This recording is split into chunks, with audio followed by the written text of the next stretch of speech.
Friendship, school friendship அப்படின்றது கேர்ள்ஸுக்கோ பாய்ஸுக்கோ அவங்க எதிர்பார்க்காம கிடைக்கிற ஒரு கிஃப்ட்டுன்னு கூட சொல்லலாம். இன்றைக்கி நிறைய பேரோட லைஃப்பில் ஒரு நல்ல ஃப்ரெண்ட்ஷிப் எத்தனையோ மாற்றங்களை கொண்டு வந்திருக்கு. வீட்டில் இருக்கிறவங்கள விட, ஃபேமிலியில் டைம் ஸ்பெண்ட் பண்ணதை விட இந்த ஃப்ரெண்ட்ஸ்மாரோட டைம் ஸ்பெண்ட் பண்ணது தான் அதிகம். ஒன்றா சாப்பிட்றது, ஒன்றா தூங்குறது, வீட்டில் நடக்கிற எல்லா பிரச்சனையும் ஷேர் பண்ணிக்கிறது, இப்படி எல்லா விஷயத்துலையும் கூட இருந்தது இந்த ஃப்ரெண்ட்ஷிப் தான். இப்படி ஃப்ரெண்ட்ஸ் தான் எல்லாம் அப்படின்னு சொல்லி இருந்த எங்களோட லைஃப்பில் ஒரு கட்டத்துக்கு பிறகு எல்லாம் ஒரு முடிவுக்கு வந்துச்சு. அதாவது இப்போ ட்ரெண்டிங்காக போயிட்டுருக்கிற வாழை 2 பட கிளைமேக்ஸ் மாதிரி.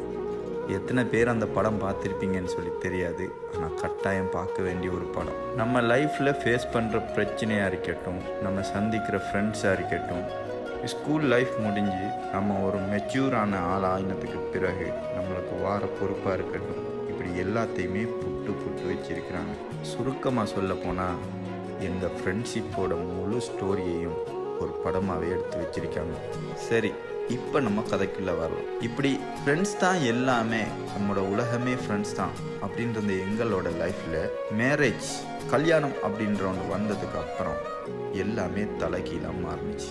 ஒவ்வொருத்தரும் மேரேஜ் பண்ணிவிட்டு ஒவ்வொரு குடும்ப பொறுப்பை சுமந்துட்டு குடும்பத்துக்காக ஓட ஆரம்பித்ததுக்கு அப்புறம் நண்பர்களுக்குள்ளான சந்திப்பு குறைஞ்சிருச்சு. டெய்லி பார்க்குற நண்பர்களோட முகத்தை எப்போவாச்சும் ஒரு ஸ்பெஷலான நாளில், இல்லைன்னா ஏதாவது ஒரு அவசரமான ஒரு சூழ்நிலையில் இப்படி பார்க்குற மாதிரி ஆயிடுச்சு. ஃப்ரெண்ட்ஷிப் தான் எல்லாமே அப்படின்னு இருந்த நாங்கள் மெதுவாக ஃபெமிலிக்காக ஓட ஆரம்பிச்சிட்டோம். இப்படி தான் ஒரு நாள் ஃபேஸ்புக்கில் ஒரு நோட்டிஃபிகேஷனும் வந்துச்சு. கிட்டத்தட்ட 5 வருஷத்துக்கு முதல் ஃப்ரெண்ட்ஸ் எல்லாரும் ஒன்றா எடுத்த ஒரு ஃபோட்டோ. அதை பார்த்து ஒரு காலத்தில் எப்படியெல்லாம் நம்ம என்ஜாய் பண்ணி திரிஞ்சோம் அப்படின்னு சொல்லி யோசிச்சுட்டு இருக்கும்போது இன்னொரு யோசனையும் எங்களுக்கு வந்துச்சு.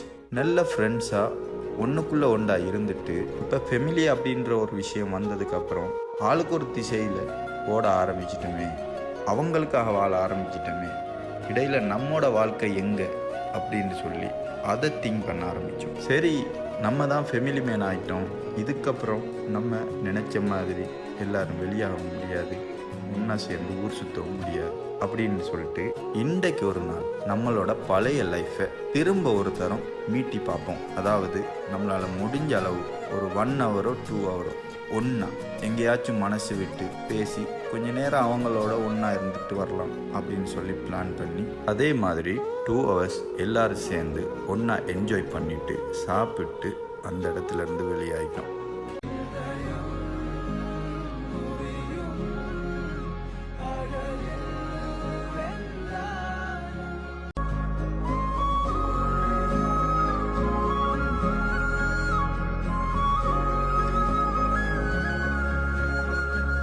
எங்களோட இந்த ஃப்ரெண்ட்ஷிப் மாதிரி உங்களோட லைஃப்லையும் ஒரு அழகான ஃப்ரெண்ட்ஷிப் கட்டாயம் இருக்கும். உங்களோட லைஃப்பில் இப்படியான ஃப்ரெண்ட்ஷிப் இருந்தால் அந்த ஃப்ரெண்ட்ஷிப்பை யாருக்காகவும் விட்டு கொடுக்காதீங்க. மாதத்தில் ஒரு தரமாச்சும் இல்லை வருஷத்தில் ஒரு தரமாச்சும் கட்டாயம் எல்லாரும் ஒன்று சேர்ந்து இந்த மாதிரி ஒரு ஸ்வீட் மூமெண்ட்ஸை என்ஜாய் பண்ணுங்கள்.